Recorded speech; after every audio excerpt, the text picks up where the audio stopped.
Welcome back to Let's Talk About Race, the podcast where we try and cut through the yelling that we see in mainstream media and have real in-depth discussion about race relations in this country. Joined here today by Emeritus Professor Phil Reichel, PhD at University of Northern Colorado. Phil, thanks so much for being with us today. You're quite welcome. So you have a number of titles. Before we get into talking about police, do you mind giving us just a quick synopsis on the various titles you've held as they relate to crime, policing, and criminal justice? I'd be happy to. My PhD is in sociology from Kansas State University. I began my teaching career in the early 1970s after working at the Nebraska State Penitentiary for about a year and a half as a counselor. And since that time, my areas of interest have been focused around comparative criminal justice systems and corrections. And basically what that means is that I've developed an interest in how police, courts, and corrections operate in other countries around the world. But within that broader category, I'm especially interested in the corrections aspect. And I still present papers and am actively involved in my organization's annual conferences, including many European conferences. In fact, I'm the NGO Representative to the United Nations for the Academy of Criminal Justice Sciences. Well, that's definitely a very full resume. I really appreciate someone with your expertise coming on the show. Policing right now is very much in the spotlight in American, beyond culture, really just society at large. Well, one of the things that I know we talked about, and I'm sure a lot of listeners are curious about, is as far as policing goes in America, what are its intentions, and kind of tracing that back to the inception of policing itself. There's been kind of a lot circulating recently about police starting actually as slave patrols in the South to return slaves to their masters when they had run away. So if you don't mind, could you kind of give us a brief history of how policing started in America, what was its charter, so to speak, and how that kind of developed? When I was first teaching back in the early 70s, as I mentioned, I taught at what is now Augusta University in Augusta, Georgia. And because of that was my first time living in the South, and I was kind of interested in the history of policing in the South, because the only thing that we ever read about in any of the literature in criminal justice and criminology was really about the history of policing in the North. One of the first bits of research that I did was to look at the history of policing, specifically in the South, and even more specifically in South Carolina and Georgia, and came to learn more about the slave patrols and how they started. And this is very different, as it turns out, because in the North, policing really was responding more to an urbanization kind of problem. In the North, there was public drunkenness and mass migration, immigration. There were riots, and there were other negative consequences that develop out of urbanization. And finally, we have the modern police department in New York City in 1844, with all of the forerunners in northern cities being more linked to citizen day watches and night watches. Well, in the South, because urbanization wasn't really occurring in that fashion, I was interested in how and why policing started in those colonies and then eventually the states. And it became obvious very, very quickly, just by reading the legislation, that the Southerners were much less concerned about urbanization, but very much concerned about slaves and the various acts, running away, criminal acts, riots, disturbances that the slaves were engaged in.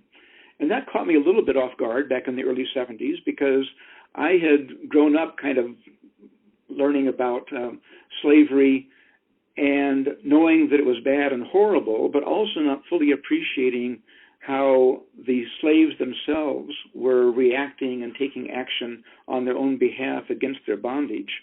And as I was reading more about this and reading about the various revolts and the criminal acts, or what were defined as criminal acts, committed by the slaves against the owners and the owners' property, I began understanding that, this would be viewed by whites, and not just white slave owners, but whites in general, as a dangerous class, that action needed to be taken against and that we needed to protect ourselves from. And so we started seeing slave patrol legislation developing throughout the southern states, beginning in the early 1700s in what was then the Carolina colony, and then moving throughout the southern states into the 18th century and even the early 19th century. And those slave patrol acts basically developed citizen patrols from what were then the state militias, or the colonial militias even before that, requiring citizens to set up patrols to take action against slaves. So I want to ask along those lines, you made kind of an interesting comment, and this is something that's been coming up a lot recently with the protest versus riot and what's classified as a dangerous class of people. So I think that right now a lot of the sentiment that is being echoed is that Black Americans are kind of seen by police and by a lot of white America as a dangerous class still, and police are not chartered with uniformly enforcing the law for everybody. It's not the public safety of everybody, but it's kind of police acting on behalf of the elites against what is considered this dangerous class, which many feel still permeates to this day. Do you know, in your experience and what you've researched, as far as that, that being an undercurrent that kind of remains from slave patrol times?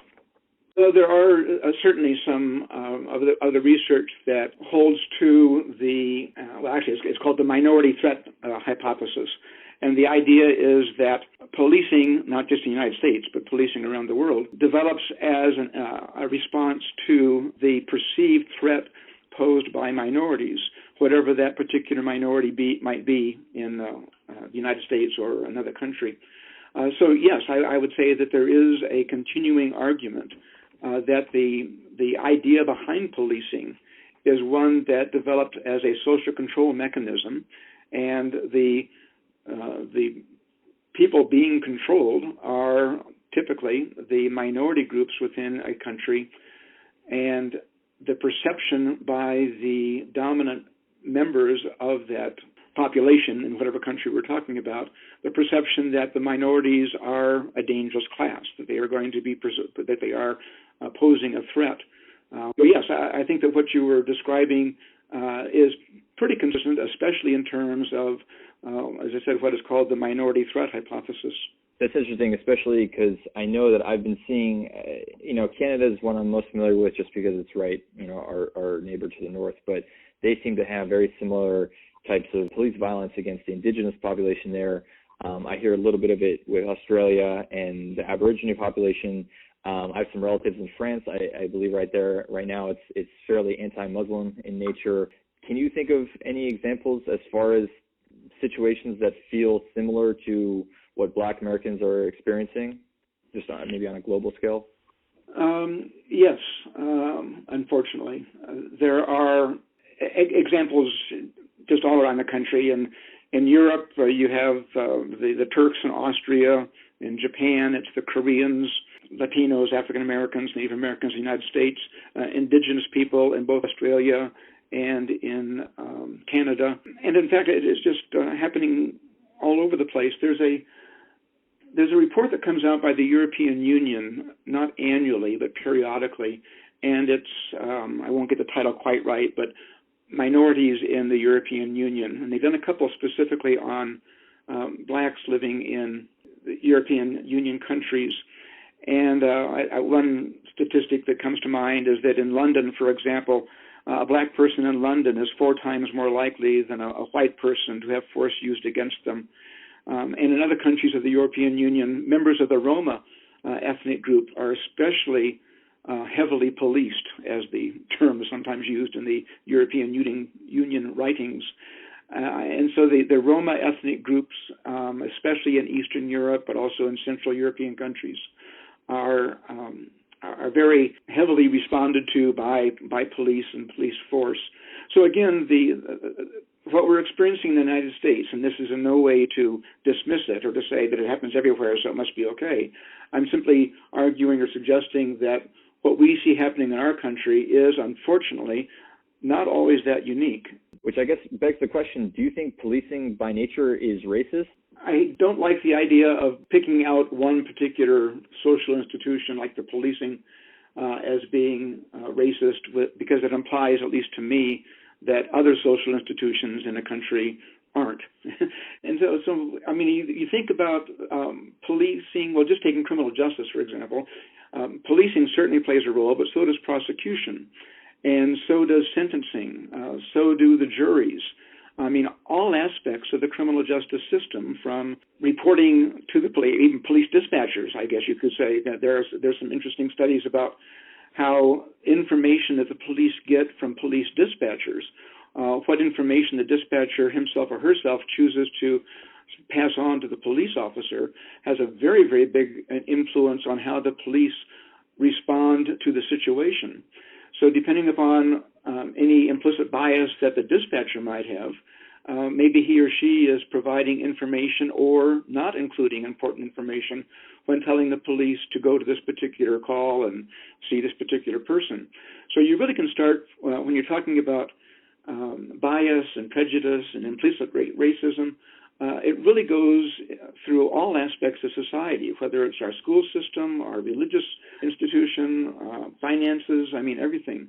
And that's, of course, where our policing, not just ours, but any country's policing, comes from that country's society. And so to point a finger at the police and, yell racist police or racist system may not be incorrect, but it certainly is only part of the picture. I really appreciate your perspective on corrections, right, as the part that happens, I guess, sentencing and corrections, right? So someone gets arrested and they have to go to trial, and then after trial they go to prison. Is there anything that you notice as far as in either sentencing or corrections that appears to be fairly biased, or something that you would hope to highlight that needs change? Some of the research done on the death penalty, and there's a reason to believe that prosecutors in those states that have the death penalty may be choosing to prosecute and charge a person with a capital crime based, well, two ways, on the offender's race. But there's even more research in the last 20 years or so suggesting that charging with a capital crime based upon the race of the victim, so that if a person, regardless of whether you're a white or black offender, for example, if your victim was white, there seems to be indication that there is a greater likelihood, at least in some jurisdictions, that you will be charged with the death penalty, or the death penalty be sought in your case.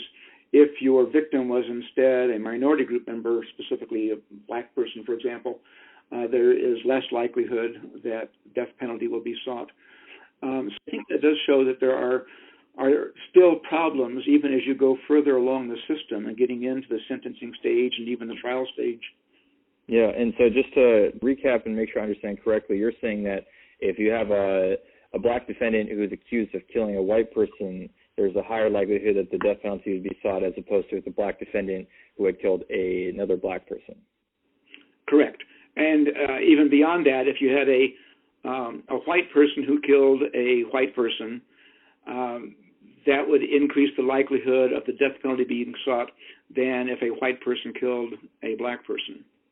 And I want to go back. I recently had a conversation with 6 police officers outside of a protest in New York, and it was really interesting to me. I was trying to get their perspective, and obviously it was, facing a little bit of initial hostility, but they did actually engage with me, and we talked for about an hour. I said, do you feel that if you're being charged with protecting and serving, and the people, the citizens that pay taxes don't feel protected or served, do you feel like you're doing your job poorly? And not one of them said yes. And the attitude that they seem to have is that we're here to uphold the law. We're here to preserve order. And so anybody that is disturbing order is someone that we're going to act against. It seemed like they had a very nebulous idea of what order was and who order was for, and it felt very hostile in that sense. So I ask you, what do you think the police view their function as? What is the specific charter for police in America? Well, that brings up, I guess, 2 kinds of issues. One of which is when we talk about police in America, we aren't talking about a single entity. We have more than 18,000 different law enforcement agencies, most of them at the city and county level. throughout the country. That's very, very unusual around the world. Switzerland and Mexico are about the only other two countries in the world that have what's called a decentralized policing system like that.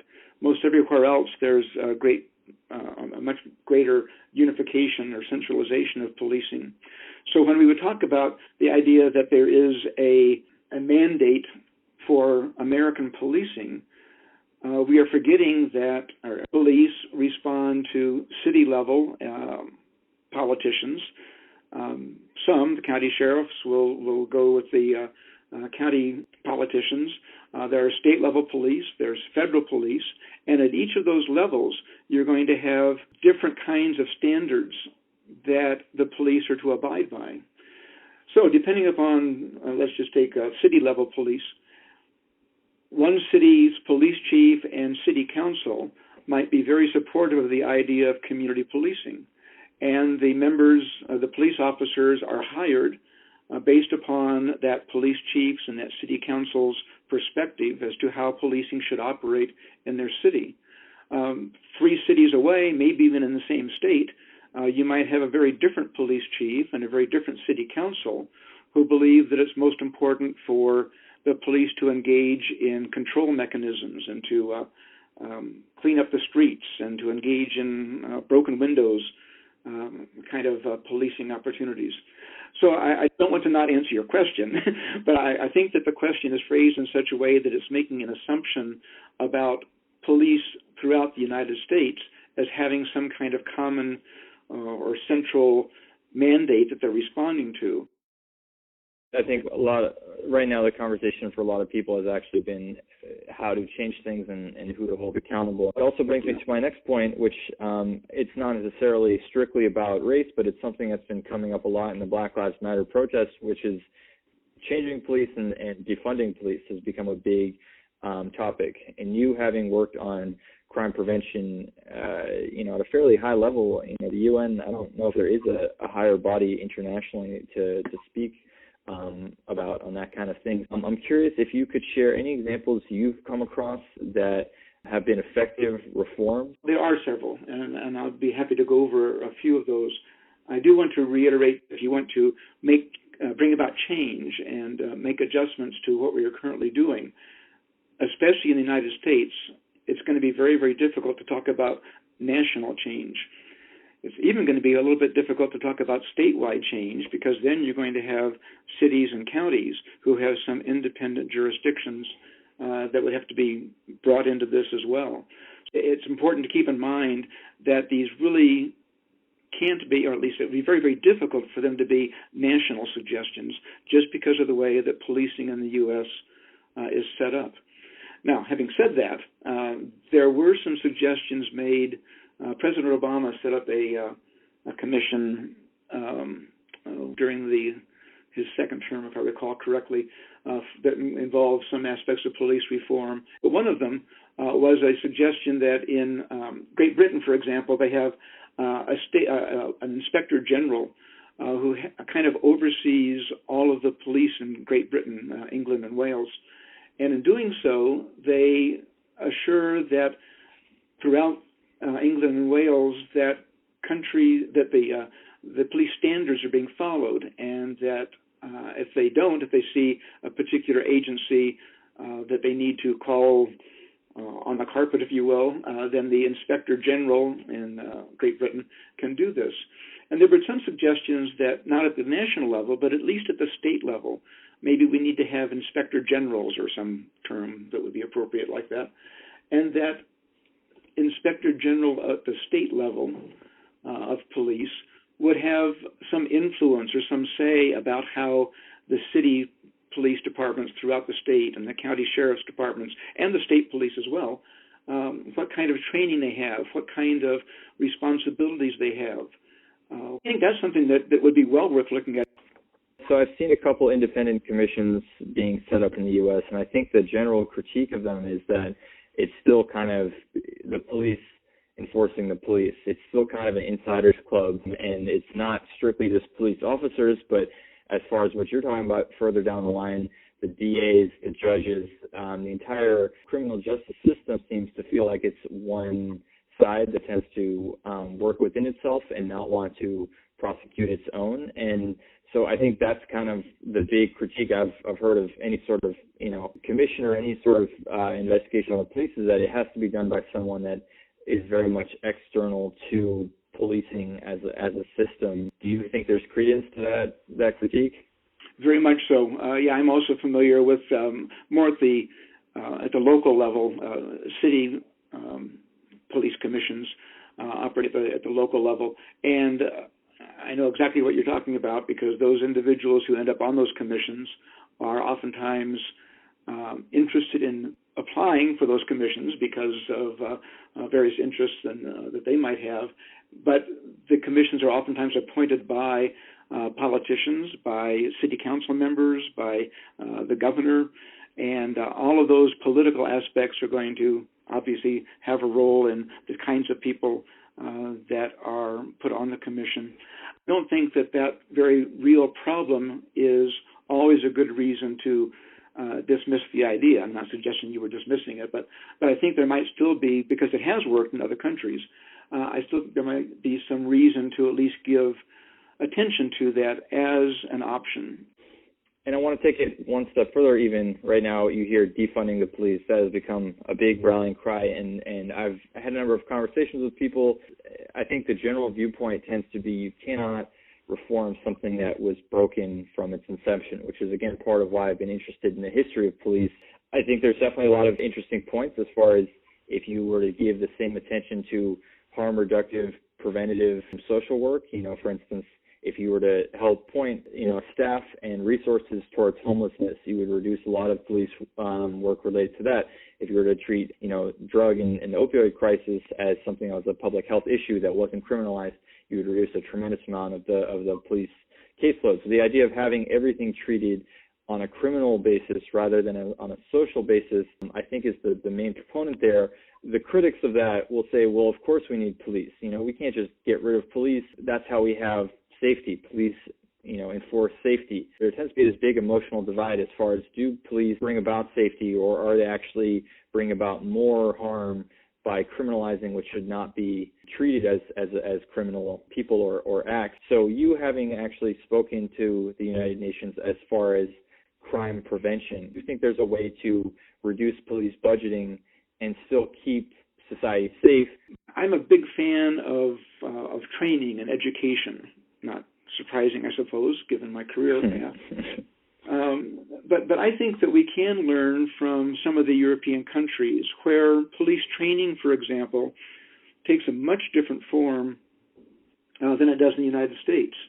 In the United States, a police officer might get, I think the average is around 4 or 5 months of training.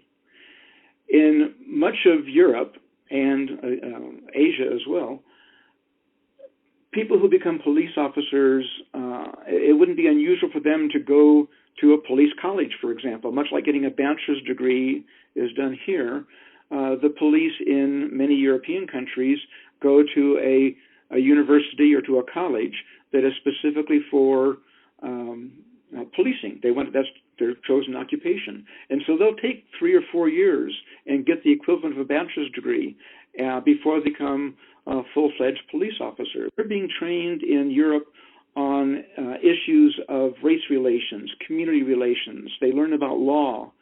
They take basic kind of law classes that you might maybe in your first year of law school. They are becoming prepared to be police in a very different manner than what police officers are here. I think that makes a big difference. I think when you take a 21-year-old and put them through 4 months of training, much of which is going to be in the shooting range and learning about the specific laws they're supposed to enforce, and learning very little about working with mental health issues, working with the community and community relations. We just aren't training and educating our police in the same way that police in other countries are being trained and educated. And I think we can improve upon that.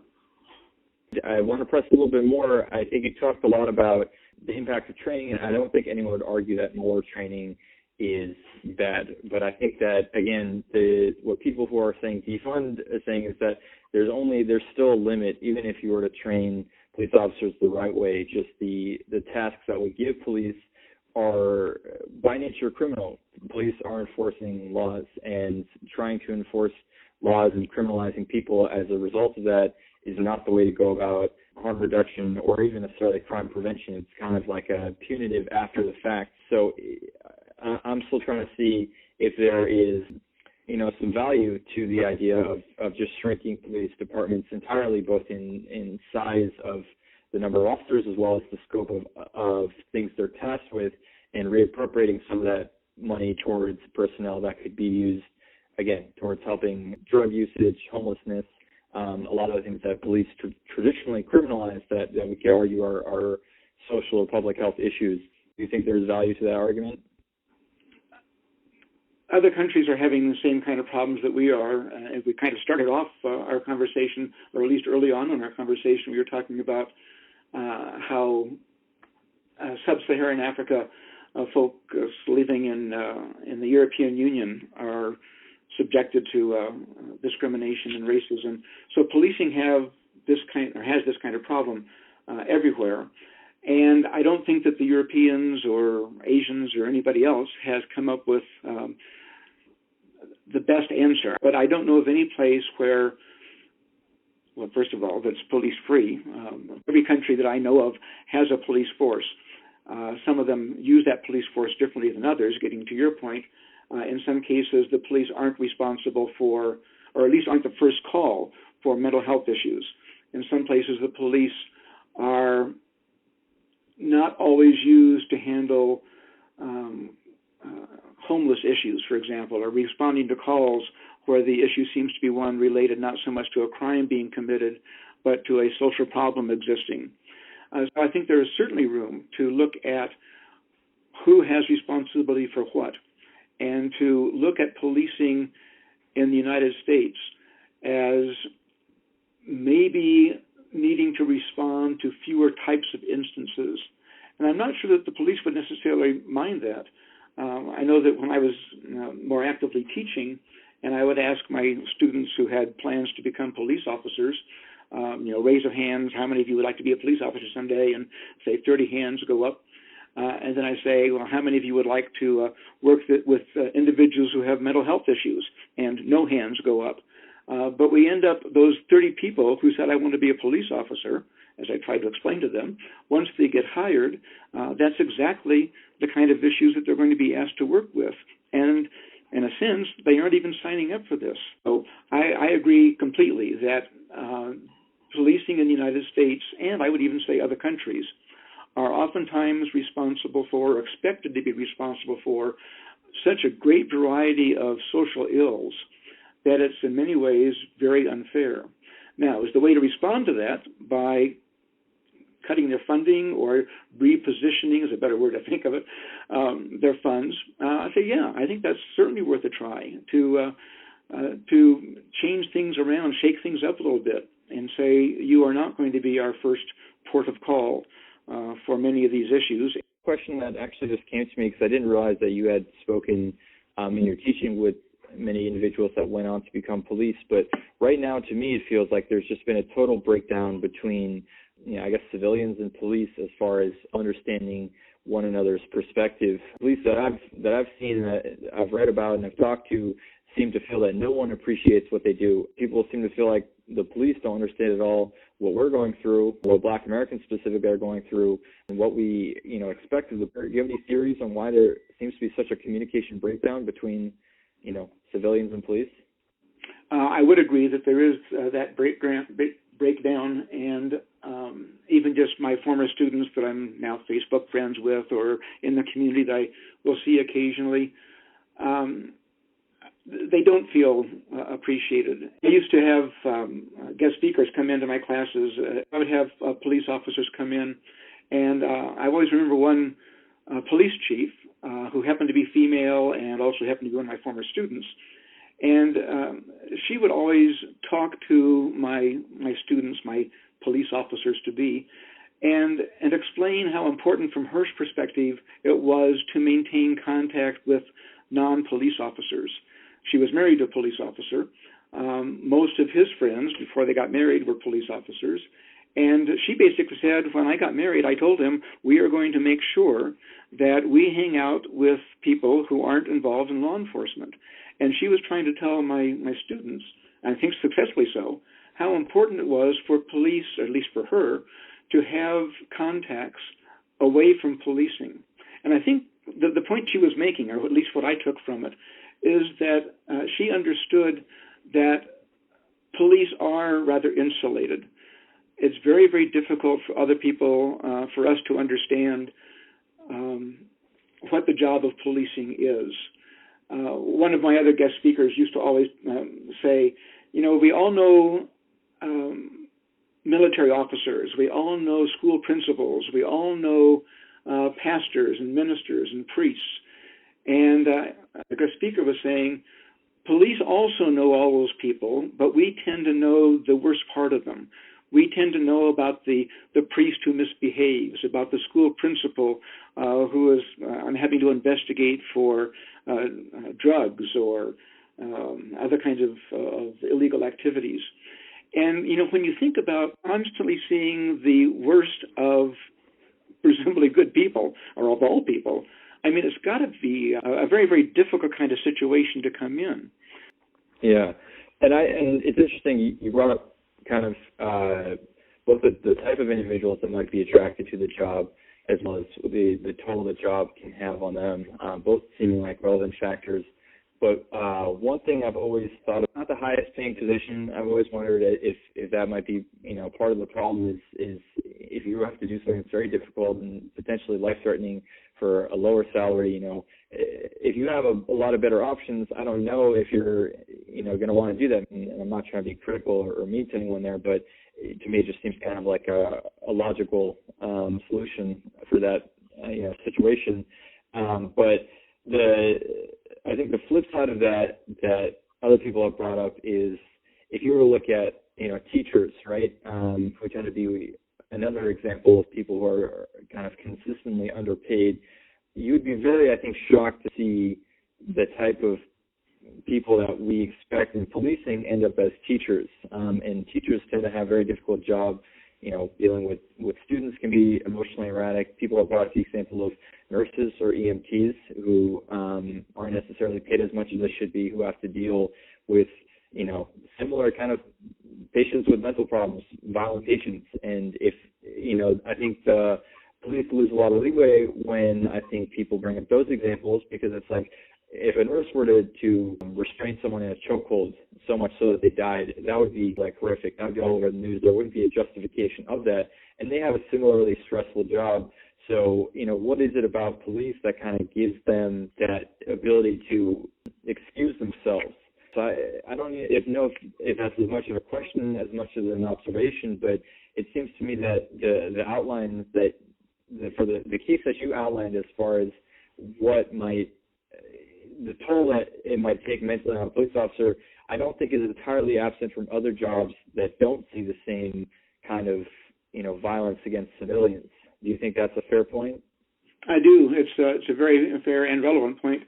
I think that, well, first of all, let me clarify that there used to be, actually, the research that was done on police authoritarianism, the idea that a certain kind of personality type is attracted to police work, and that personality type is an authoritarian type.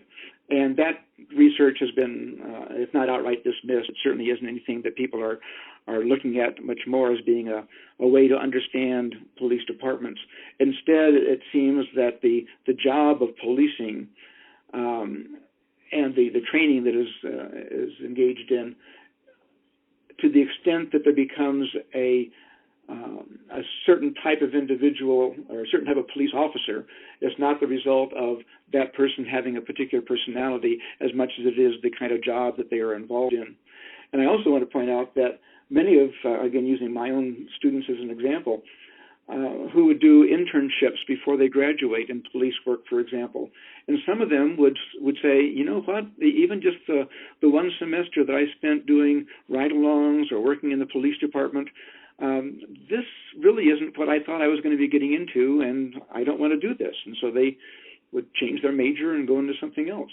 But we've also had, interestingly, students taking a class in criminal justice and deciding that, you know, I think I might do an internship as well. And my major was social work, or I remember one case it was a music major.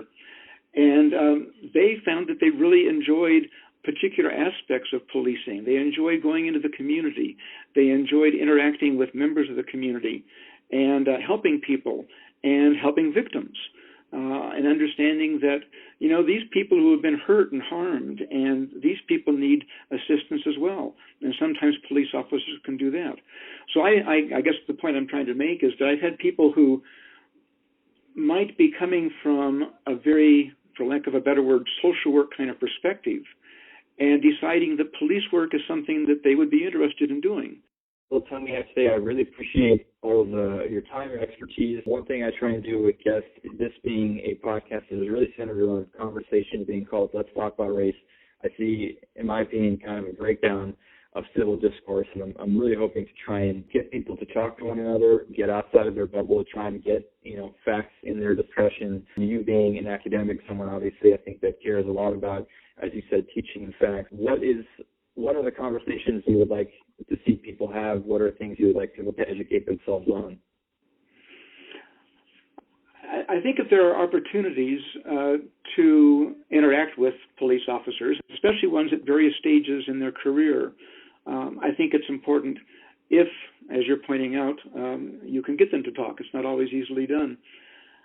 But police are, and I'm not trying to be an apologist at all, but I know that there are police officers who are very, very upset with how they see other police behaving. Unfortunately, they might not always believe that they have an opportunity to speak out or to do interviews and those kind of things. But I know that there are many police who wish that things were different. If those opportunities ever present, your listeners to take advantage of it, to meet with police. If there are places in your local community where you are able to get involved with law enforcement decisions, do so. Whether it's at the voting booth and listening to what your police chiefs are usually appointed, but your district attorneys are oftentimes elected. Listen to what your district attorneys have to say about their interaction with police and what they're doing with prosecution. The questions of the politicians. You know, how would you respond to these situations? Most schools around the country, and including both junior colleges or 2-year or 4-year colleges, have criminal justice programs. Think about maybe signing up for one of those classes just as a citizen wanting to find out more about law enforcement. And in that class, in all likelihood, are going to be some law enforcement personnel. I mean, there are opportunities out there, and some of them are formal, many of them are informal. And I think taking advantage of those opportunities when they arise can be good for both the police officer and for the regular citizen.